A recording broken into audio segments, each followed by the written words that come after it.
సంక్రాంతి అంటేనే కక్క ముక్కతో ఎండ్ అవుద్ది. ఇంకా మా మమ్మీ వాళ్ళు అయితే మా అందరినీ భోజనానికి ఇన్వైట్ చేశారు, అంటే ఇంటి ఆడపిల్లలందరినీ. సో ఒక్కొక్కరు వచ్చేసరికి ఇంట్లో ఫుల్ హడావుడి కళ. అండ్ మమ్మీ అయితే విలేజ్ వైబ్ రావడానికి అని చెప్పి కట్టెల పొయ్యి మీద వండింది. ఇంకా ఎంత బాగుందో టేస్ట్, అదిరిపోయింది అనమాట. ఇంకొకరు వస్తూ ఉంటే మేమైతే జోకులు వేసుకొని ఫుల్గా నవ్వుకుంటూ అందరూ ఒక దగ్గర కూర్చొని మంచిగా మా లంచ్ అయితే ఫినిష్ చేసాం. అండ్ అరిటాక్ మీద అన్నీ పెట్టుకొని తింటుంటే అబ్బాబ్బా ఆ టేస్ట్ అండ్ ఫ్యామిలీ రెండు కాంబినేషన్ డెడ్లీ కాంబినేషన్ అనమాట.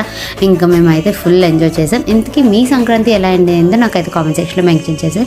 మా ఇయర్ 2026 సంక్రాంతి అయితే చాలా బాగుంది. అండ్ ఈ వీడియోకి అంతే. Bye bye guys.